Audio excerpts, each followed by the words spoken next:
Welcome everyone to my channel. This is Prem Kumar, a chartered accountant. You have been asking me about Middle East countries, that why you are not putting videos on Middle East countries, be it Qatar, be it UAE, etc. So this is the first video I'm trying to have all those videos around UAE, Qatar, Saudi, Oman, etc. And this is for Qatar as well. Today with me, I have Umar Naveed on screen. He's in Qatar, manager in one of the big four firms. I'm not giving much intro, and he's going to introduce himself. Thank you so much for joining. Thank you, Prem. Thank you, first of all, for inviting me and giving me an opportunity to discuss about Qatar. So, a little brief about myself. I started in Pakistan with one of a big four firm. I worked there. Then I moved to UAE, again to a big four firm. Then afterwards, I came to Qatar. I got an opportunity, and for past 4 years, I have been working here in their audit department. And currently, I'm an the audit manager with financial services group. Thank you so much. Before we kick off with the formal thing, a bit about World Cup. What do you think has happened in Qatar recently? Was it exciting? Just a few words about that.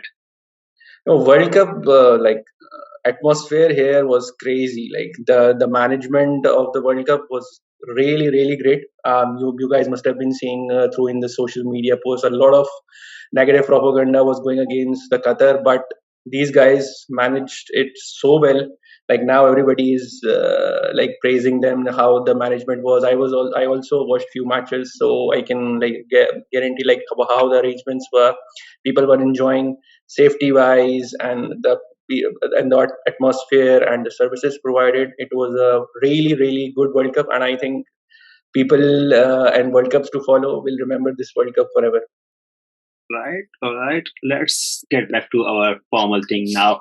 The first question somebody asked me when they're trying to search a job abroad is, uh, we are unqualified sometimes. Then can we go to other countries, Middle East, UK, US, etc.? I talk about many countries, but let's talk about Qatar right now. What's the probability of an unqualified candidate coming to Qatar in Big Four, Big Ten, or let's say industry as well? The probability recently has increased significantly. Back in the days, like 4 or 5 years ago, unqualified were not they were not accepting. But now with opening of all the markets, like you see in UK and USA, so in Qatar, I've seen like for past 1 year, a lot of unqualified people are coming across. Obviously, they do not have a lot of papers, like one or two, just like on the verge of being qualification. But these people are getting the jobs. Primary factor that firms consider is like do they have some qualification to support their visa, so that they will be able to bring them in. So like other UAE and Saudi, here usually they require somebody to have bachelor's plus their articles completed and a good number of papers cleared. So these people I've seen across for past 1 year, they are coming across, they are coming in big lots now to Qatar, and all the firms are hiring because resources are draining here from Qatar and moving to UK and Australia markets. So right now I've seen in KPMG and PwC and Deloitte, hiring is on full swing. Is it fair to say that you need to have a significant number of papers already passed, and not like just do the articles and do the early stage? You need to be somewhere on the for the qualification, probably 2 papers, 3 papers, and not more than that, right? Yeah, because this will be firm C is like the person has a lot of papers, so it will impact his quality of the work and the duration they have to provide for the leaves. So it's not like an article kind of a thing. Here you get only 1 or 2 days or 3 days probably max for your exam leaves. So 2 3 papers is a big baggage for the one to carry, and so firms are focusing on that aspect also. All right. Thank you so much. Now, talking about the guys from, we all know Big Four guys have a higher mobility anywhere in the world. It's quite easier right now in this time. There are a lot of jobs, but all those who are in the top 10 or maybe even A category firms, who don't see that they have a lot of opportunities. What do you think is the environment in Qatar in terms of jobs in Big Four or Big Ten here? Well, I've seen people that are from non-big four firm, because in Qatar also there are other A category and other than big four firms, Video and Mazars is there, GT is there. Big four people obviously get a, like, I will not say they're good chances of getting through the Big Four. Obviously, it stands on a verge, but other firms are accepting here. A lot of people are coming across, and in terms of if I put it across, like out of 10, if you are unqualified and you are from another Big Four firm, so your chances are probably 30-40% of getting into a Big Four firm. Still, here Big Four firms prefer candidates from the Big Four firms.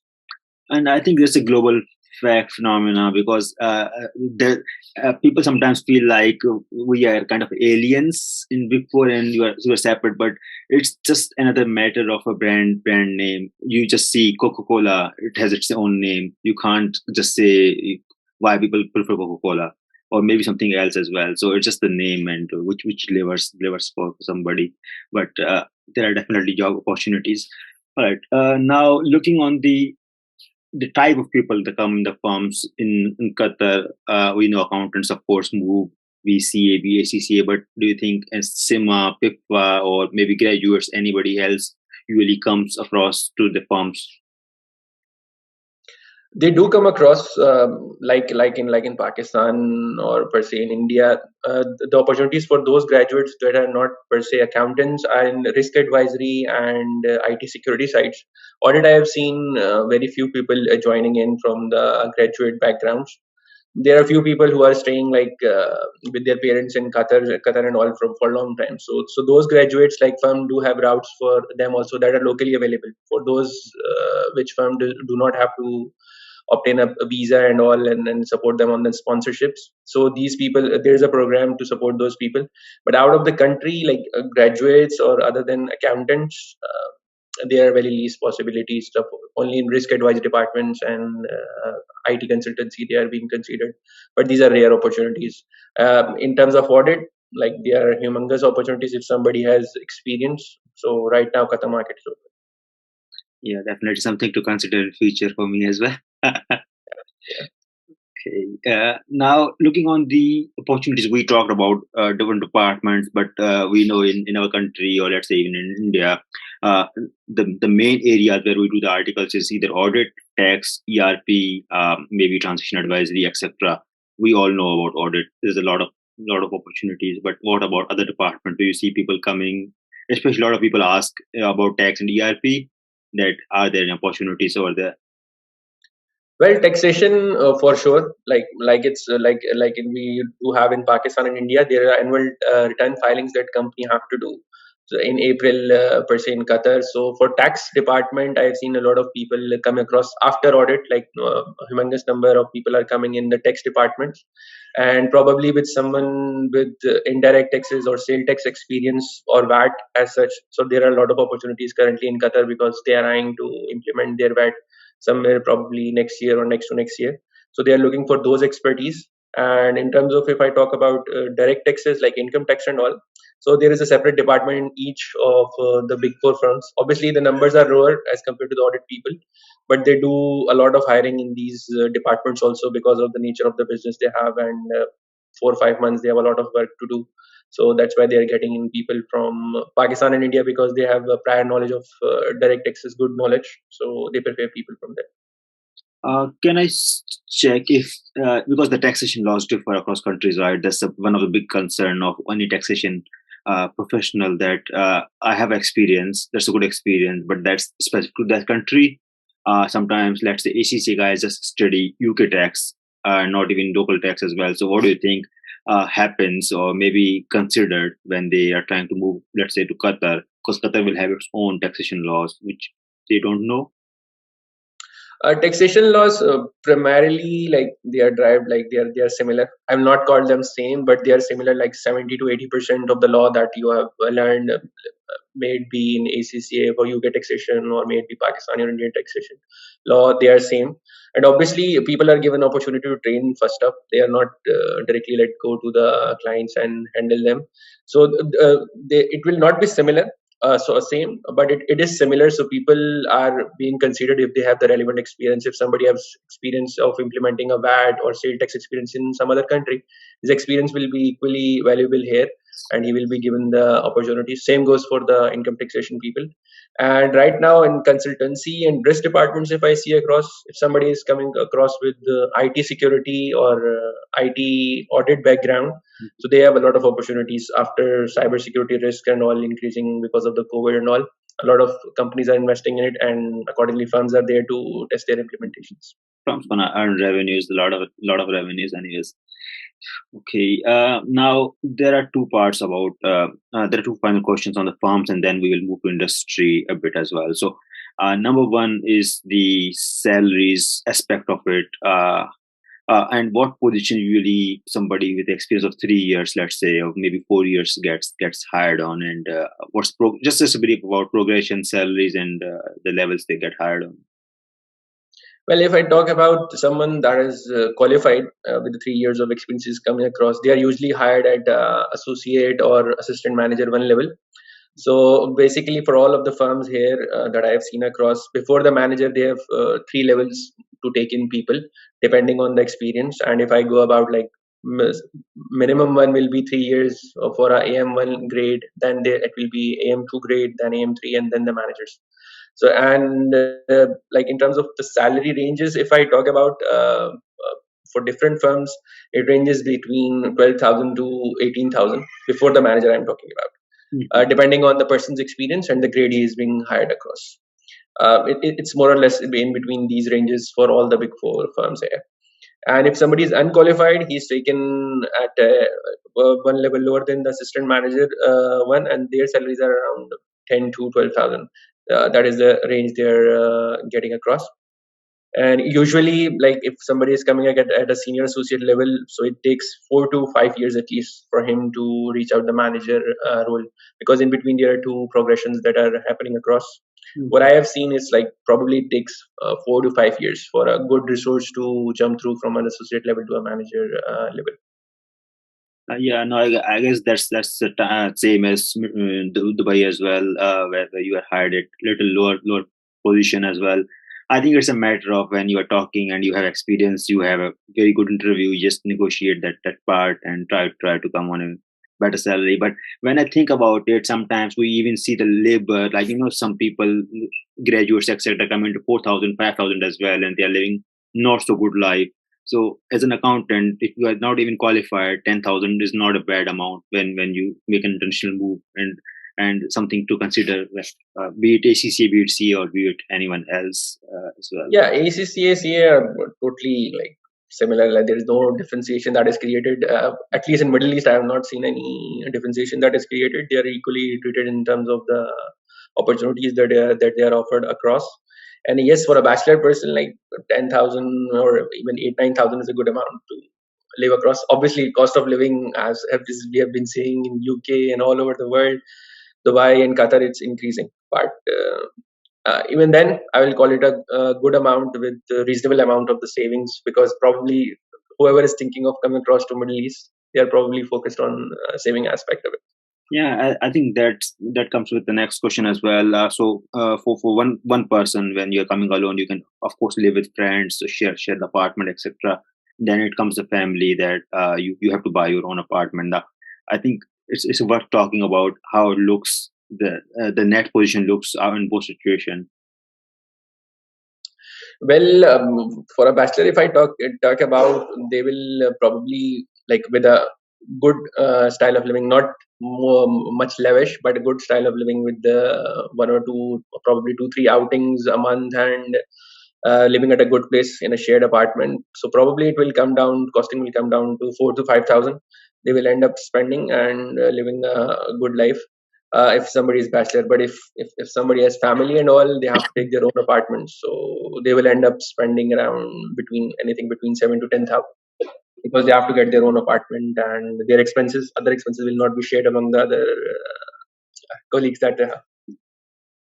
So it's pretty much, if you're getting married, at least be a manager or try to be on that route.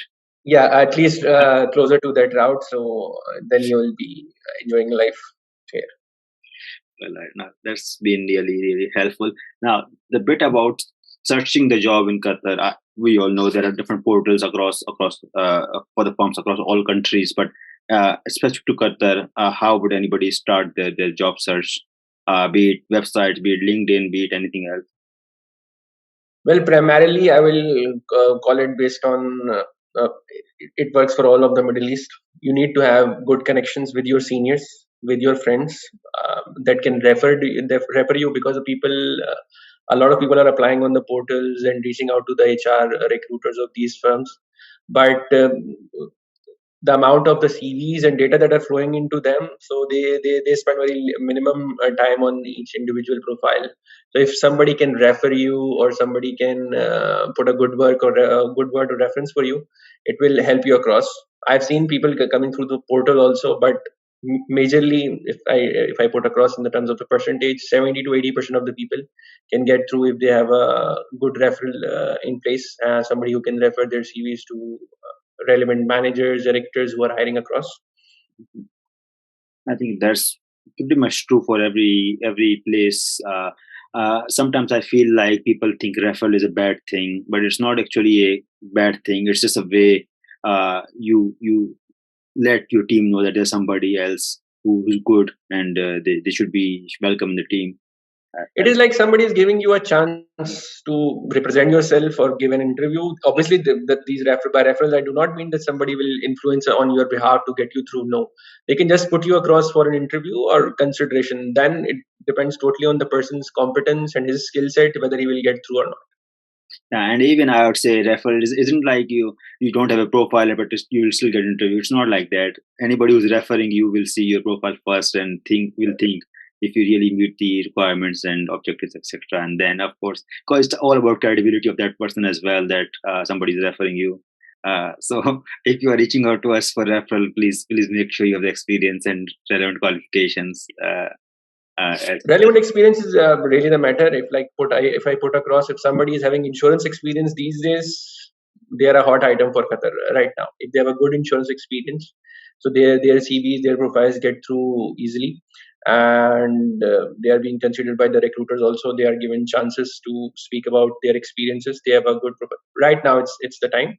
I just read today Others are also. there's started unemployment insurance as well. I think there's another opportunity for somebody in Middle East as well.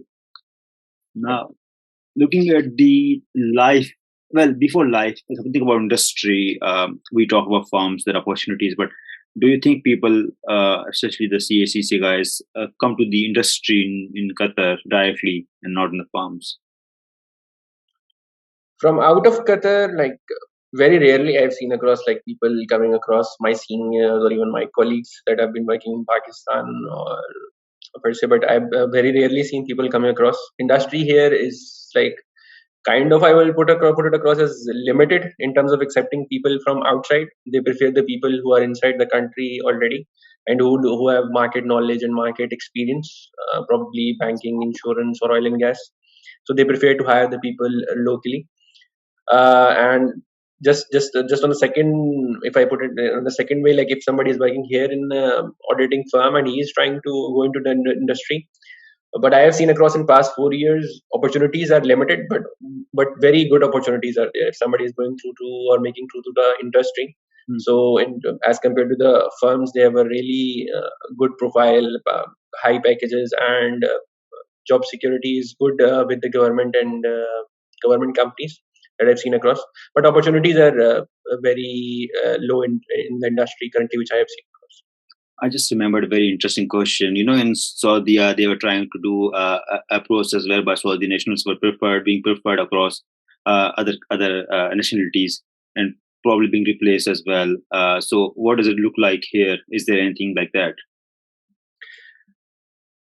Not officially, but unofficially, obviously, it's the same like you see across in Saudi and Dubai. Obviously, they prefer the local people more for big positions, and even for the available position, their priorities are to hire and prefer their local people first. Obviously, if they do not have the requisite skill, they go out to the expats.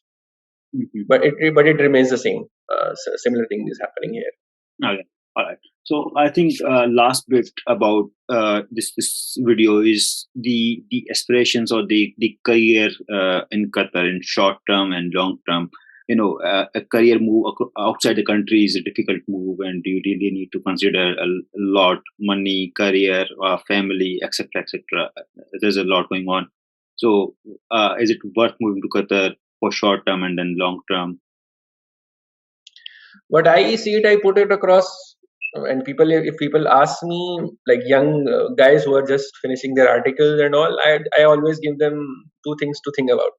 What are their immediate short term goals? If they are focusing on money itself, Middle East is the good option, and in Middle East, Saudi, UAE, and Qatar are really good to be in. But if in the longer run, they do not foresee their future, or their money is not a constant from them, I always advise them to go out for a UK or a US market, because when you are young there, your growth probably will be more in a UK or a US environment as compared to the Qatar. And if you are into a good money you intend to make, then Qatar is a good place to be. And in the longer run, if you're career oriented, like if you want to be a partner or at a higher level in the firm, opportunities are limited here. So what I have seen across, people are moving across from manager, senior manager role, they are moving across to UK and US environment. But in the short term, like if your goal is like to make good money and reach out to the manager, senior manager position, Qatar is a good place to be. Thank you for that. I think it's quite important to highlight that there's this difference in the progression in UK or let's say US against Middle East. People get hired at a manager, even manager level, let's say AM2, AM3 level in UK, and probably 1 year, 2 years you get to manager. I myself got to manager in 1.5 years, so it's quite different. I had an interesting comparison with a friend who was my kind of same batch, started say article same time. So the person moved to Dubai, spent 2 years over there, and of course earned a lot of money, which I probably missed. But after that, when he came to UK, he started as an AM2 while I was a manager at the same time. So kind of balanced out a little. But this is the thing I put across. Like if you're career oriented, then UK is the place for you to be. If you are here, like similarly, if I'm a manager here, so I'll be considered like for a probably higher AM role right now in UK or US markets. So they obviously you do not we people are lacking the experience of that relevant market, so that is preferred at the higher positions. Obviously AM1 or AM2 levels do not make significant difference, but if you are going for a manager level or as such, so probably you will need at least a good experience, or you will be hired at a one level less as compared to the other people that are available in the local market. Thank you so much for that. Anything else you want to share before we close this video? Anything just in terms of work life, or let's say environment or pressure, etc.? Yeah, work life, to put it across, auditors are the same everywhere. May it be UK, may it be Pakistan, may it be Dubai or Qatar per se. Work pressure wise, if I put it across, I worked in UAE as well, and Pakistan and all. In Qatar, the work pressure is comparative to Saudi and UAE. It's a bit less. I've used the word bit less, so it's not like you will be like completely enjoying your work-life balance here. But the thing is that it is comparatively better, and life is very medium paced here, not like a London or Dubai or Riyadh per se. So life here is pretty much straightforward, and nothing much to do. If somebody is an adventure guy, Qatar is not a place for me to him. He can go to Dubai probably and enjoy there. And safety wise, it's a really good country. All of the Middle East and all of the Middle East, it's highly rated. Like you can be, if you want to be with your family or raise your family, it's a good country to be. And other than that, nothing much. It's a good country to be. It's, if somebody is starting his career, they can come here and then move ahead. They're always will be welcomed by the people here. People are friendly here. They are not like too much authoritative. Even in the firms also, your seniors and professionals are friendly and contributing to your growth.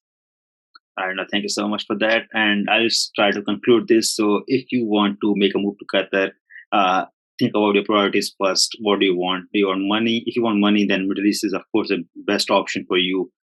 If you want better work-life balance, so let's say you want, let's say, passport of some other country, or let's say you want a better progression, or maybe something else, then of course there are other options as well, and you need to think about that. I think I did in past when I was deciding between Australia and UK was to make an Excel spreadsheet and list out everything over there, what's happening across both countries, and that really helped. It always helps. Like you need to prioritize. You need to see every place will have. I tell every young colleague that everything will have its own pros and cons. It is like if pros are more for you, you can decide on that aspect. You cannot have better of all the worlds. So something you have to let go. Thank you so much for joining. Thank you very much, Prem. It was really nice to share my experiences with you all, and I hope you will learn from these. And you are doing a really good job. Keep doing, and let me know if I can be of help in future as well. Thank you so much.